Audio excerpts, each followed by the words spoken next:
Happy Thursday, everybody. Thank you so much for joining us. We go live every Thursday, although during the summer, we've been going live every other Thursday to give you guys a little bit of a summer break. But I truly appreciate you joining us every other Thursday right now to just kind of go over different topics. And like I've said before, my goal in sharing these and doing these lives is for you to be able to come and ask questions and just really get answers to anything that I can possibly answer for you when it comes to real estate, investing, interest rates, mortgages, and just get a real-time answer and response to questions that you have that are coming up in the real estate world, especially right now as we're going up and down with interest rates and home prices and all of that good stuff. So I will definitely be going over all of that today because we're going to be talking about interest rates. Today was a volatile day. It was kind of a little bit of a bloodbath at the beginning of the day. And we're going to be looking at some of the articles recently that I've been looking at that are really interesting. And I wanted to just kind of share them with you. But first, as always, I would love to hear where you're tuning in from. I always find it very interesting. People all over the place. So thank you for joining. Always feel free to drop a comment. Feel free to drop a question. That's what this is for you to ask questions. Feel free to make comments, have open dialogue. I know that if you have the question, there's probably a ton of other people that have questions as well. And I really want to make sure that you're feeling comfortable, confident, and knowing what's really going on, because a lot of what we hear is either A, national, or B, false. So I'm going to just dive right in, and I hope that you guys can see everything today. Let's see. Here we go. Yes. Wonderful. Okay. So right here, I actually want to start with this article here because I found it really interesting. So in May, obviously we're beginning of July now, which is unbelievable to me, but that's beside the point. May saw the lowest housing inventory in a decade. Y'all. The number of homes for sale in the United States fell 7.1% year over year to only 1.4 million on a seasonally adjusted basis. So keep in mind that for Georgia specifically, and when I talk about things on here, most of the time I'm specifically talking about Georgia because that's where I'm licensed and that's where I have the most knowledge. So for Georgia, usually the summer is going to be our busiest time. And so it's really interesting to see that right now we have less homes on the market than we have in a really, really long time, yet it's our busiest season. So this article is really interesting because it talks about inventory of homes for sale in May was at its lowest level in over a decade. The number of homes for sale in the United States fell 7.1% year over year to 1.4. So if we look at this January of 2012, which was kind of when the bottom was wrapping up. People think that 2008 was the bottom. It was not. That was kind of when everything started. 2008 was when we were really hitting the bottom and then starting to come back. This kind of tells you a telltale sign. This last year in 2022, January, we kind of hit a low, a little bit of a lull. I think a lot of us, especially in the industry, last year in January in 2022, I think a lot of us really thought, okay, that was the end. 2021 was crazy. We're about to get back to a little bit of a normal market and we're going to keep chucking along. Unfortunately, that was not the case. And you can see here by May, we were back up into the craziness. But then July, we kind of paused again. And so looking at this, it's just really interesting to see we have less inventory. I mean, look at this, drastically less inventory. So a lot of people have talked about foreclosures. Well, right here in 2012, we had a lot of foreclosures. Here, we don't have a lot of foreclosures. So people keep asking, when are we going to see them? If you looked at my video last week or watched my video last week, I shared with you guys that we have a substantially low number of foreclosures. It's not that they don't exist. They absolutely do exist. However, there's such a small number of them because a lot of people that took, when 2020, when everything shut down, people took forbearance.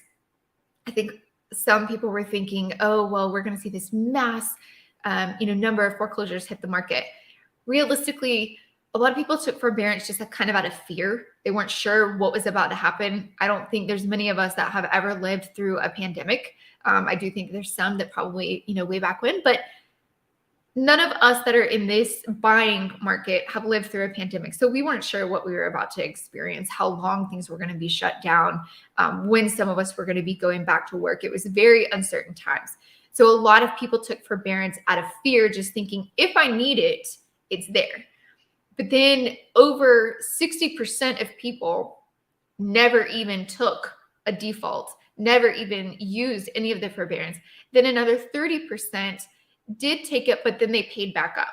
So the small percentage of people that actually were in forbearance and now have gone into some sort of foreclosure or pre-foreclosure, this is what we're looking at.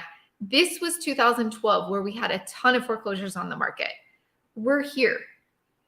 We have no inventory, especially if you're looking at this over the last decade. So it's just something that I want you guys to keep in mind as you are thinking about all of this. So that brings us over to this slide. Home sales slid while median sales price rises in June. So if you can kind of look, June 2023, our total sales volume was still very large. However, in the grand scheme of things, it's really not that much when you look at the number of units sold. So right here, 5,360 units were sold. So looking at this compared to in June of last year, we had over 2,000 more in the month of June. Before that, we had an even larger amount. So we're having less and less sales because of the inventory shortage. However, that's driving housing prices to go higher. Atlanta home sales fell month over month in June. By unit, home sales slid 8% to only 5,360 properties. So if we look at this, sales came in at 2.71 billion, down 6% from May. And this is not pricing. This is the number of sales. So make sure that you understand. But the median sales price of a home sold in June was 407,515, going up 1.9%. So if we're looking at May to June, in just 1 month, we've already risen 1.9%. So we have less inventory, but home prices are still going up. A lot of people have been asking me recently, Ashley, when are we going to see some relief? When are we going to see things change? I wish that I had an answer to that. And the sad thing is, I don't think any of, a lot of times I'm watching people that are way smarter than me when it comes to statistics and watching mortgage rates and watching, every day in the morning I get, where are the basis points at? Where is the treasury? And if the treasury and the basis points, if they're going up, I want the treasury to kind of match what we need to see. And what they want to see is that inflation is getting under control. And in a lot of ways, it is. The problem is, I fully believe that Powell understands, should he bring interest rates back down, we're going to have a frenzy because inventory is kind of at a hold right now. And if he brings interest rates down, inventory is going to soar. All of those buyers that are on the sidelines right now, that are on the fence, they're going to come out because they're waiting on interest rates. And we're going to have a frenzy back like we did in 2021. And so I really think he is holding on to interest rates because he knows as soon as he lowers them, we're going right back into that. And he's trying to control that from happening. The hard part is, when do you buy a house? Right? When do you buy? Because if you're looking at this and home prices are still going up when inventory is lacking, home prices aren't coming down. I know a lot of people are waiting on that. It's not happening right now. It's just not. And when when interest rates come down, people are just going to jump out there, and then you're going to be looking at multiple offers again, which we currently in Georgia still have. They're not like they were in 2021 and 2020 where you're paying $100,000 over, but it is still an aggressive market in the terms of you're probably going to be competing with other buyers, and you still might have to go in either at or a little bit over asking price, unless there are some homes that have been sitting on the market a little bit longer. And then you definitely can look at what should the fair market value for that be. And that's where we're looking at a CMA to really see what are homes in that neighborhood selling for, because you are still seeing sellers that are a little overzealous. They want to be greedy, and they want to market it at the very highest number that they think they can get, even though homes in the neighborhood are not selling for quite that high. So you do have to look at the CMA and make sure that you're making a fair offer. So going back over here, looking at this, new listings rose 5.3% month over month, but fell 25.9% year over year. So that's a substantial amount of decrease for us, 25% less listings from this time last year. That's why we're still seeing these multiple offers and a little bit of aggressive market, because when you have 25%, that's literally a quarter of all of the listings were just basically taken away. And so the homes that are left for sale, you're going to have buyers that are competing for those homes. But if we look at this last article, interest rates today, this is where I get frustrated, because as a consumer, it can be very hard to really grasp, where are we? What should I be looking at? Because if you look at this article, mortgage rate soars to 7.22% after strong economic data. This was just 5 hours ago that they posted this. But then over here, mortgage rates jumped to 6.81%, their highest level this year. This was posted just 6 hours ago. Well, 6.81 is not their highest level that it's been. It's gone over 7 already this year, so that's a lie. But if we're looking right now, a 30-year fixed mortgage, today's rate, you're going to be looking at 7.21%. And then if you're looking at this compared to last week, they were at 7.1. Now, this does fluctuate depending on your credit score, how much you're putting down. I know that some of my clients that are working with the lender right now, they do have a rate lower than that. So I definitely say, talk to the lender, make sure that you're getting a quote for you specific, because this isn't just everybody's paying 7.21 or 7.22. It definitely is based off of you and your finances. If you're looking at a 15-year fixed, you're looking at 6.5. Last week was just 6.4. So not a huge difference there. You've got your ARMs, which is 6.12 and 6%. And then the 30-year jumbo, which means you're in a higher bracket, and you're looking at 7.23 and 7.11. Now, with these ARMs, a lot of people have talked to me and said, Ashley, see, this is 2008 coming all over again, seeing these ARMs available. I completely understand your fear. I had the same fear, and we've talked about this in some of the other videos. I had the same fear when I started seeing the 2-1 ARM and the 5-1 ARM coming out, because back 2006, 2007, leading up to the crash of 2008, we were seeing a lot of those ARMs. And the problem was, when those came due and the rates adjusted, people could not afford to pay those new notes. And that's when a lot of people went into foreclosure. And it was just a bad situation altogether. What I will caution you is, I'm not saying you should use this product. I am saying that if you're thinking about buying a home this year, or you're thinking about buying a home at all in the next couple of years, you need to buy a home when the time is right for you. Do not let the market time when you buy. Do not let realtors time when you buy, because the time to buy is when you are ready financially, emotionally, physically to buy a home, because the market is going to be forever changing. As we see, interest rates literally fluctuate day by day, almost hour by hour sometimes. And so if you're ready to buy a home, you could get this 7% interest rate right now, and in December, it could drop back to 5.5%. And then you have only had to pay that 7% interest rate for 6 months.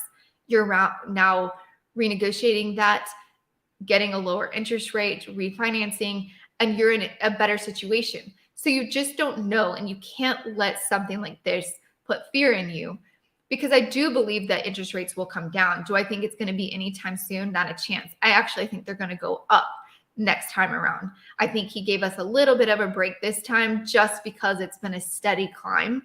But this time around today, unfortunately, the economy was looking good. So basis points, were off the charts. So it was a little bit of a bloodbath. Sadly, when the economy is doing really well, interest rates are doing really bad. They're tied together. So looking at these interest rates in the 5/1 ARM, it is a program where it's completely different than before. Back in 2006, 2007, I could just tell them, sure, yeah, I can pay that. They didn't qualify me at the higher interest rate, and there was no necessarily cap to that interest rate. And so when that note came due and it had the higher interest rate, I couldn't pay it. Well, with this, they're going to look at, okay, well, 5 years from now, interest rates will probably be around this. They're going to put a cap on that 5/1 ARM, and then they're going to qualify me at that interest rate to say, if they went to this and you didn't refinance, because that's the key, is making sure you refinance before this comes due. So if 5 years down the road, I never refinanced and it went to that, higher interest rate, could I, based off of what I'm making today and the debt to income ratios that I have, could I afford that higher payment? And the answer has to be yes, or they will not even allow you to look at taking on that product. So that is a way that you could possibly get a lower interest rate. I just caution you, if you do this, make sure you're watching interest rates and keeping an ongoing conversation with your lender or your realtor, because as interest rates start to correct, you want to make sure that you're getting out of that 5/1 ARM and you're negotiating that refinancing and getting into a locked, stable rate for the long haul. Anthony, love when you show up. Hi, Ashley. Are you still seeing sweet deals offered by new construction builders, rate buy down, closing costs, etc.? So yes, that's something that a lot of builders are doing, especially builders that maybe have a little bit of standing inventory. Again, back to 2008, builders do not like having standing inventory. It's good that they have a couple, just because you might be in a situation where you don't have 6 months to build a home. You need a home that's going to be ready in the next 30 to 45 days. So they try to keep a couple of homes in the neighborhood that are standing inventory that they can accommodate for people like this. However, builders, especially like in Monroe, Loganville, we've got some in Bethlehem, Winder, so kind of like the outskirts of the suburbs. And these areas are really, really growing. The city of Monroe has been doing a lot to grow the city, and their downtown area is absolutely adorable. They are offering a ton of different incentives. I'm not seeing as many rate buy downs as I was before. I think that this was something that they offered right when rates started to go up because everyone was scared of rates. And so this was something that sounded really appealing.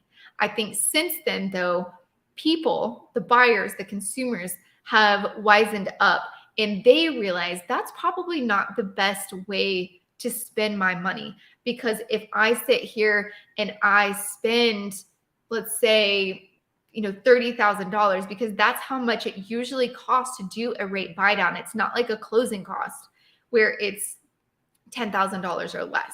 Rate buy downs are substantial because you're buying down the points to buy down the rate. And so let's say you spent $30,000 to buy down that rate. And then let's say 6 months from now, interest rates come down and you refinance. You basically just wasted $30,000 that the builder was willing to give you. I would rather take that $30,000 and have that towards closing cost, or take that off the price of the home. Or a lot of times builders will not take money off of the price just for the sole factor. Anthony, if you and I are both buying a home and they're at the same time, they give you $30,000 off, and I see that closing, and now I'm looking at it thinking, hey, I just lost $30,000 in equity before I even moved into this home. So you'll realize that more of your negotiating power with buyers is going to come in the form of asking for incentives, in the form of maybe go ahead and take that $30,000 and get a fence, get a refrigerator, get hardwoods in places that right now they're offering carpet. See if they will give you things that are going to upgrade the house, that maybe has standard features, and you're able to take that $30,000 and upgrade those features to things that you want in the home compared to the rate buy down. A lot of times they will cover the closing costs right now. So that's a great question. And that's something that we are still seeing a lot of with builders.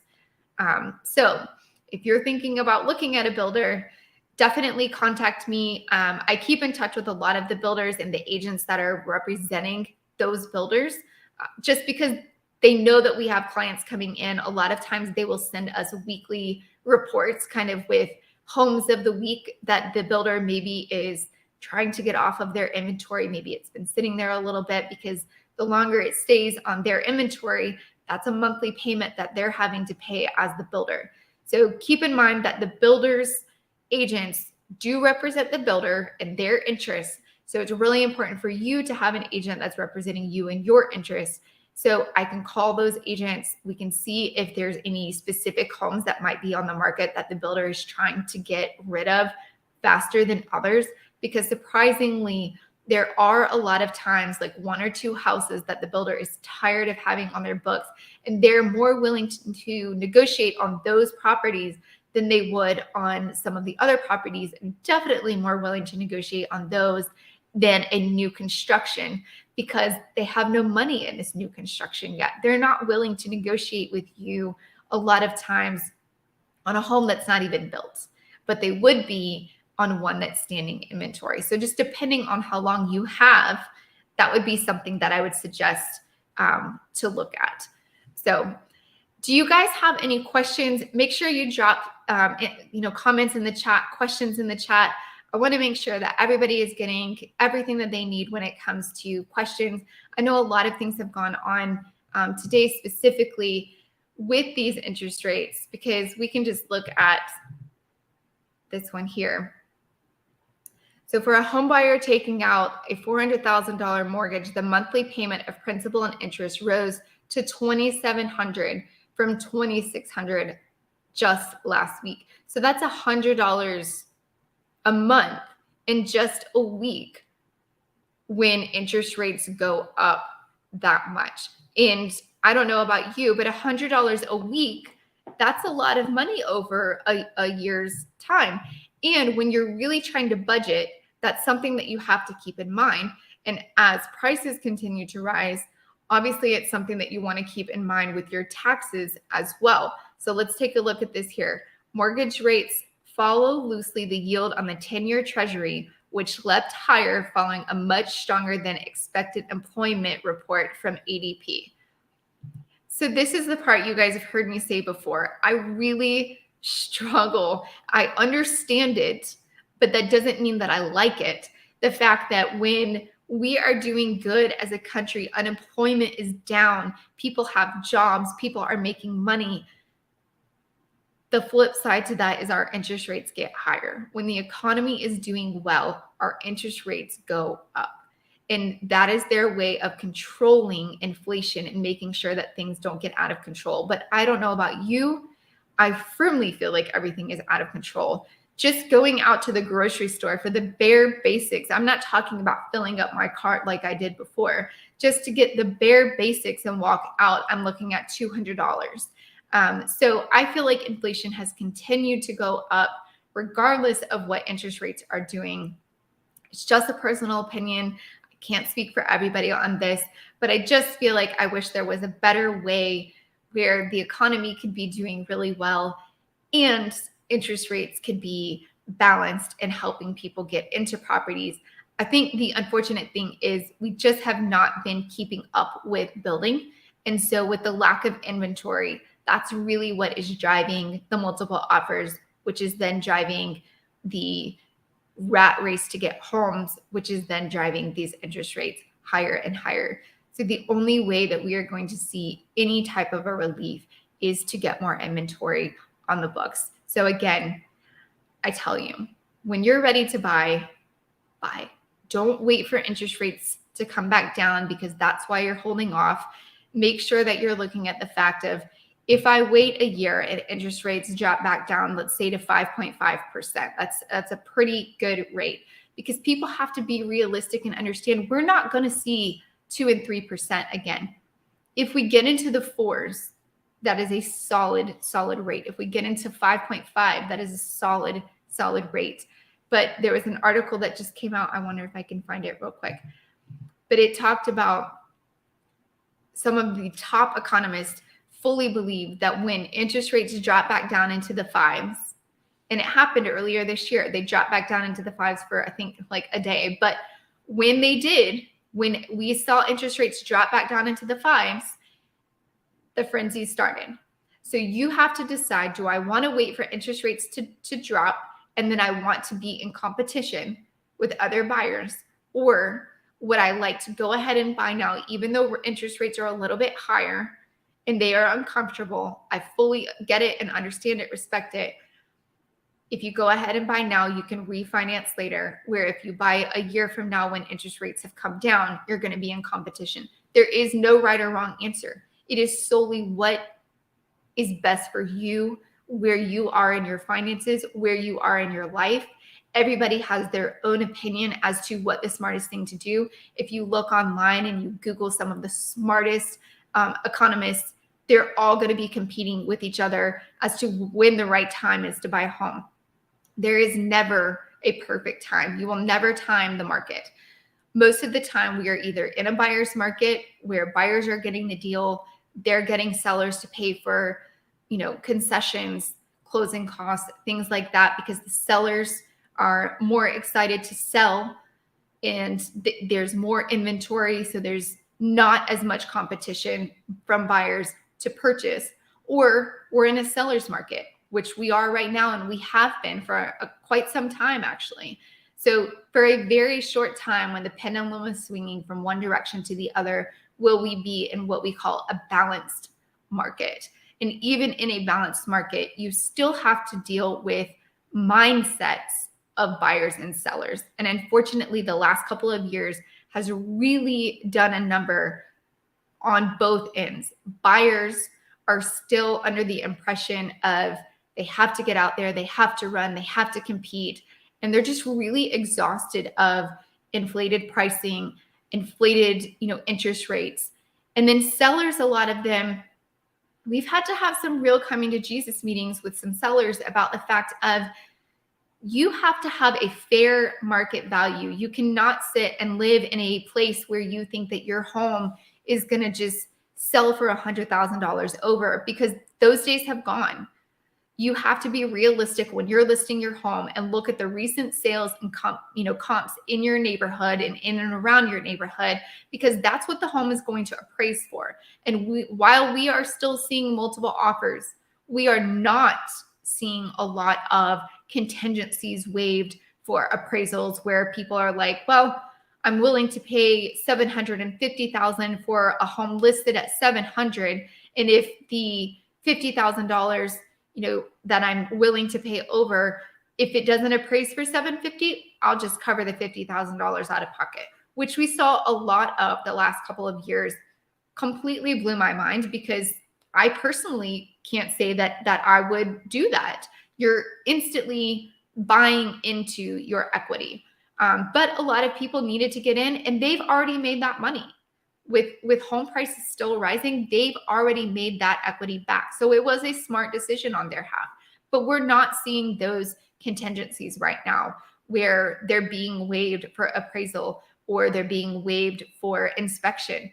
I am regularly writing contracts with those contingencies in place. So as a seller, if you're thinking about selling your home, it's still a great time. Home prices are up. They just rose 1.9% month over month. However, you have to be realistic. Don't get greedy.